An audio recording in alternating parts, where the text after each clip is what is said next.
Pourquoi je fais de la sous-location professionnelle? Bonjour à tous, je suis Mickaël Ballot, votre coach et formateur en investissement immobilier et auteur du livre Les clés de la réussite. Pourquoi je fais de la sous-location professionnelle? Je vous en ai un petit peu parlé donc dans d'autres vidéos. Je peux vous en parler un petit peu plus parce que maintenant je l'exploite vraiment très bien. C'est du boulot bien sûr, donc je ne suis pas tout seul, j'ai ma femme qui m'aide sur cette partie-là pour la recherche des biens, pour mettre donc en location donc sur Airbnb et Booking pour le moment. On va le mettre sur d'autres plateformes, mais juste déjà avec Airbnb et Booking, on est plein à pratiquement plus de 95%. Et j'exploite aujourd'hui 4 biens en sous-location. Il y en a d'autres qui vont bientôt arriver. On a déjà un très beau chiffre, on a déjà aussi de très bonnes notes. Et ce qu'il y a, c'est qu'il faut savoir aussi dans cette sous-location, si vous voulez gérer tout seul, moi je le vois, on le fait à deux, c'est très compliqué. Faut vraiment avoir une rigueur au niveau papier, au niveau aussi ménage. Donc on a quelqu'un qui nous fait le ménage parce que ça n'aurait pas été possible de pouvoir faire le ménage sur les 4. Souvent c'est 2 où vous avez des sorties, donc il faut gérer d'un côté, il faut gérer de l'autre. Les biens ne sont pas tous, il y en a 2 d'un côté, 2 de l'autre, mais à pratiquement une demi-heure de route. Surtout en été sur Bassin d'Arcachon, ça va très vite, vite les bouchons, donc ça peut prendre énormément de temps. Donc voilà, et on arrive des fois à en avoir, on a eu 3 sorties donc le même jour, donc je peux vous dire qu'il faut très bien le gérer.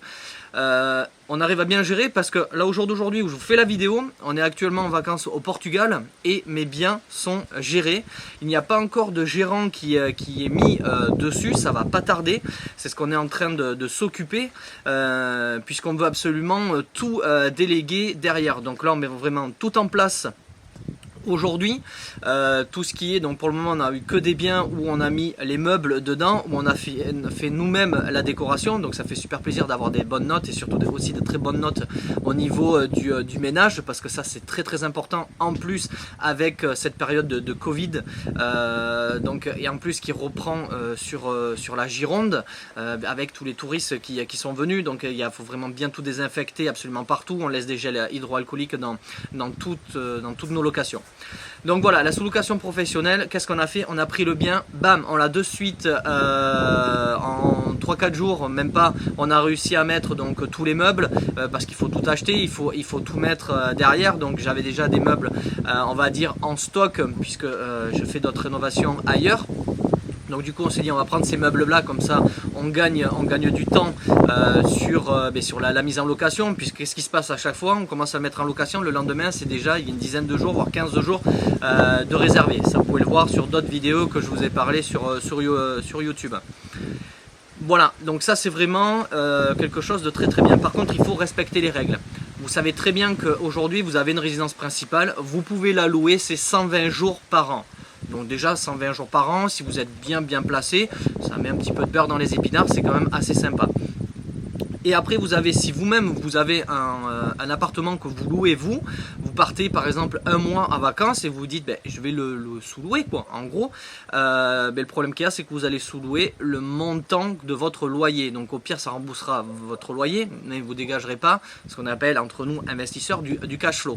Le but est de dégager du cash flow et pas que ça paye mon loyer. Bon c'est vrai que c'est bien, voilà on peut en profiter, mais c'est pas avec ça qu'on va devenir rentier ou qu'on va se créer un revenu complémentaire. Pourquoi? Parce qu'il y a une loi à respecter qui est la loi Hoguet.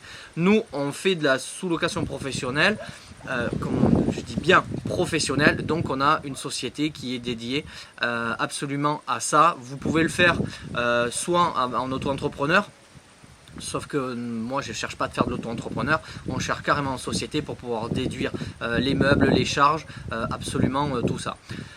Ceux qui sont dans mon école, dans The School Investment, c'était le petit plus, c'est le petit cadeau, on va dire, que je leur ai fait.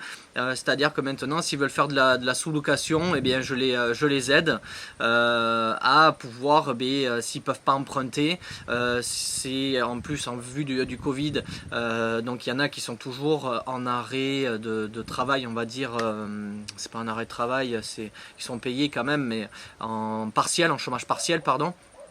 Donc voilà, et tu veux quand même continuer à investir. Et c'est vrai que là, les banques aujourd'hui ferment les vannes, donc il faut faire très très attention. Par contre la location, voilà, vous faites quelque chose de très très beau, super bien placé aussi, ça c'est vraiment l'importance. Après j'ai une petite technique, même deux pour récupérer des biens, pour un petit peu squeezer tout le monde. Mais ça je le garde pour mon école. Donc si tu viens dans mon école, eh bien tu pourras en profiter. C'est vraiment 2 points, c'est une arme de destruction massive. Je peux te dire que si tu es face à moi lors d'une négociation, je vais gagner, on va dire à 95%, je vais gagner. Donc voilà, c'est des automatismes que j'ai mis en place pour avoir ces appartements là, ou maisons.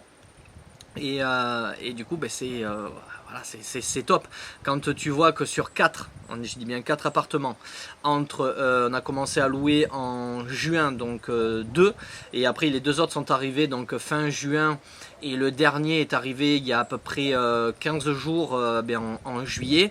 Alors je parle bien chiffre d'affaires, puisqu'après il va falloir déduire le ménage, mais sauf que le ménage, comme on est en société, viendra on va dire en déduction donc de mon chiffre d'affaires. Donc du coup voilà, c'est pas du ménage perdu, on va dire. Sur les 4, on a dépassé les plus de 20 500 € de chiffre d'affaires juste sur 4.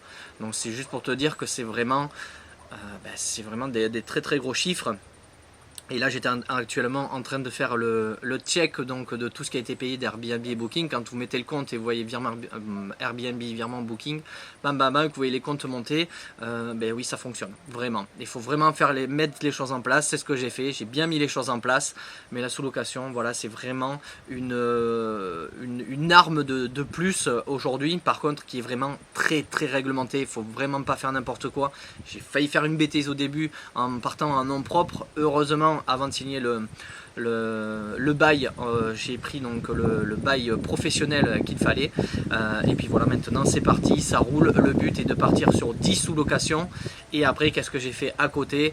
Là je vous en parle, on a ouvert la conciergerie, donc du coup on va pouvoir, les ménages passent tous par la conciergerie, donc du coup voilà, par le biais de la holding qui a été montée il y a très très peu. Donc voilà, écoute, si cette vidéo t'a plu sur la sous-location, si tu as des questions, bien sûr, tu les mets en commentaire dessous. Si tu souhaites que je t'appelle, tu m'envoies un petit message, je t'appellerai directement pour en parler ensemble. Tu likes, tu partages, voilà, maximum pour moi ça me fait plus de vues, ça me référence encore plus, et puis ça me donne envie de te faire encore plus de vidéos, de te parler, voilà, des projets et des choses qui marchent vraiment en immobilier. Sur ce, merci, allez, à plus les amis, salut tout le monde.